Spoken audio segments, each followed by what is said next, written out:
أعوذ بالله من الشيطان الرجيم. بسم الله الرحمن الرحيم.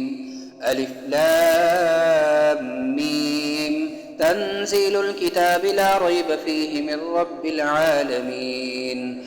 أم يقولون افتراه بل هو الحق من ربك لتنذر قوما ما أتاهم من نذير من قبلك لعلهم يهتدون.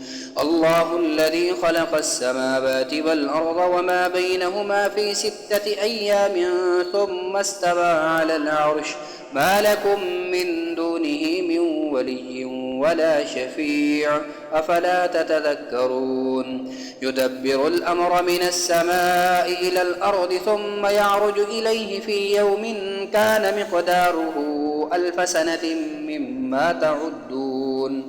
ذلك عالم الغيب والشهادة العزيز الرحيم. الذي أحسن كل شيء خلقه وبدأ خلق الإنسان من طين ثم جعل نسله من سلالة من ماء مهين ثم سواه ونفخ فيه من روحه وجعل لكم السمع والأبصار والأفئدة قليلا ما تشكرون. وقالوا أئذا ضللنا في الأرض أئنا لفي خلق جديد بل هم بلقاء ربهم كافرون. قل يتوفاكم ملك الموت الذي وكل بكم ثم إلى ربكم ترجعون.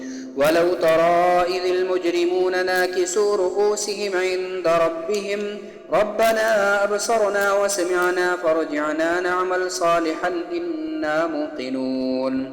ولو شئنا لآتينا كل نفس هداها ولكن حق القول مني لأملأن جهنم من الجنة والناس أجمعين.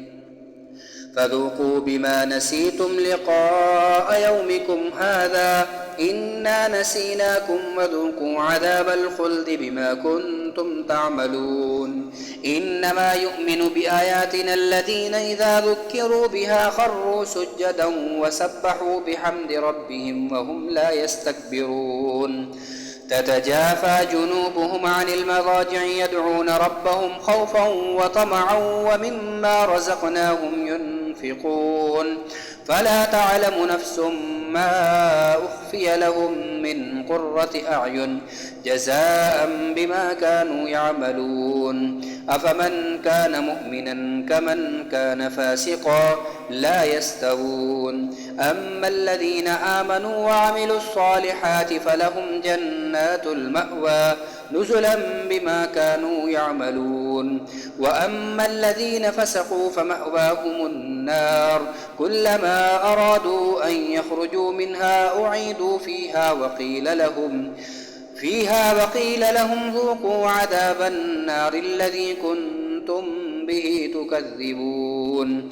ولنذيقنهم من العذاب الأدنى دون العذاب الأكبر لعلهم يرجعون. ومن أظلم ممن ذكر بآيات ربه ثم أعرض عنها إنا من المجرمين منتقمون.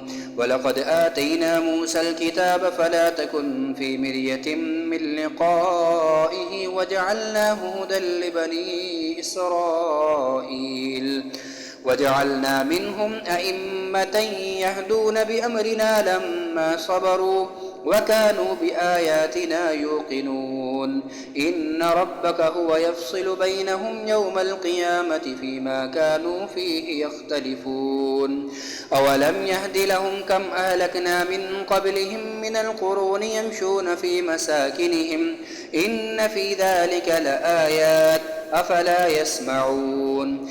أولم يروا أنا نسوق الماء إلى الأرض الجرز فنخرج به زرعا تأكل منه أنعامهم وأنفسهم أفلا يبصرون. ويقولون متى هذا الفتح إن كنتم صادقين. قل يوم الفتح لا ينفع الذين كفروا إيمانهم ولا هم ينظرون. فأعرض عنهم وانتظر إنهم منتظرون.